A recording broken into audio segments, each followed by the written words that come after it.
A very good evening to everyone. Welcome to BSc IAS Academy.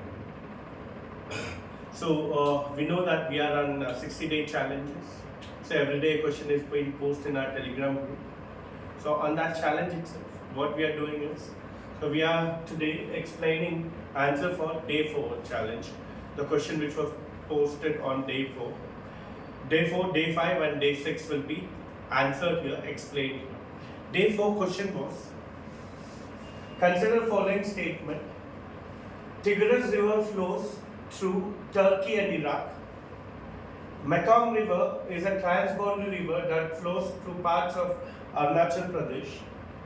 Which of the following statements given above are incorrect? See, again, we need to, the moment you see incorrect, mark it up so that you will not forget it. So incorrect, we need to find out incorrect one. So Tigris River flows through Turkey and Iraq. Yeah, we know Mesopotamian civilization was between two rivers. One is Tigris and another one is Euphrates. So between these two rivers we had Mesopotamian civilization. So Mesopotamian civilization, Turkey and Iraq will come under it. Yes. So Tigris River flows through Turkey and Iraq. This is a correct statement. This is a correct statement. Mekong River is a transboundary river that flows through parts of Arunachal Pradesh. It is transboundary river that flows through Arunachal Pradesh is Brahmaputra. Correct? Brahmaputra from China it will come, take a syntactical bend in India, flows inside Arunachal Pradesh is Brahmaputra. Mekong, it starts from China, then goes to Myanmar, Laos, Vietnam, Thailand, Cambodia, all these places it flows. So this is a wrong statement. So we need incorrect one. Which is the incorrect one is 2 only. 2 only is the incorrect one. Let's go to next one. The method of irrigation which can distribute fertilizers the most evenly on a farm is sprinkler irrigation, flood irrigation, fertigation, strip irrigation. So here they are asking irrigation which saves water. They are not asking irrigation which saves water.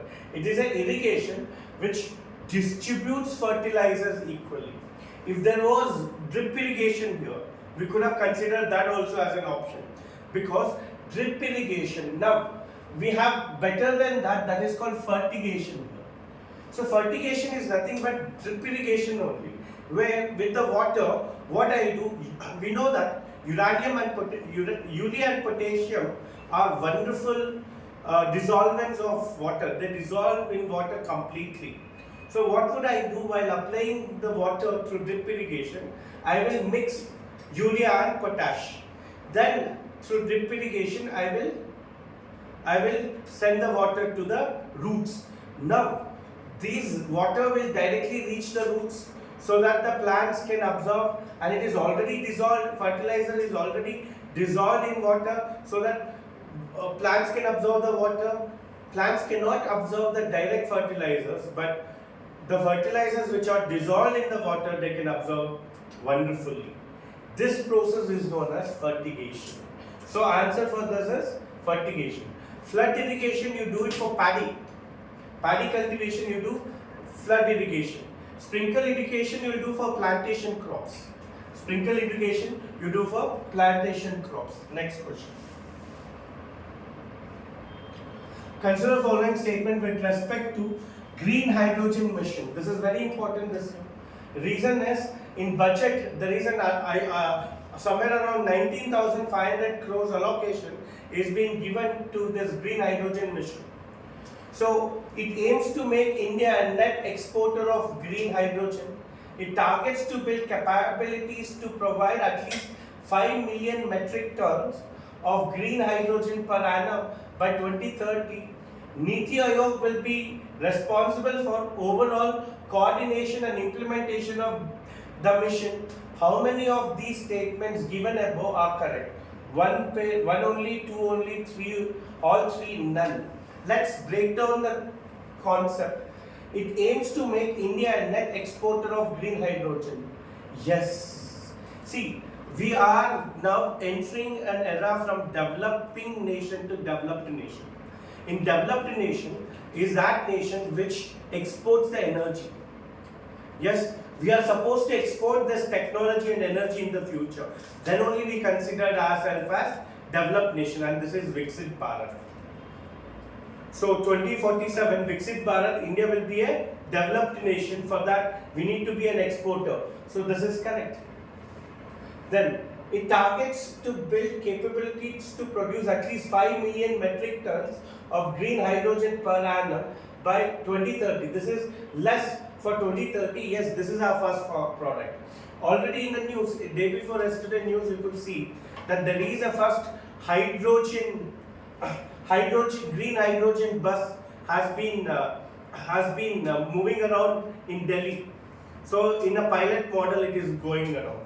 So yes, this is also correct. NITI Aayog will be responsible for overall coordination and implementation of the mission. See again, do we have a separate ministry for renewable energy and new type of energy? Which is that? Ministry of New and Renewable Energy. So when we have that Ministry of New and Renewable Energy, why would we go for NITI Aayog, which is not even a statutory body? A fund allocation of so much I will not give in the hands of executive bodies. So it will go to ministry. So what is the ministry? Ministry of New and Renewable Energy is the implementing agency.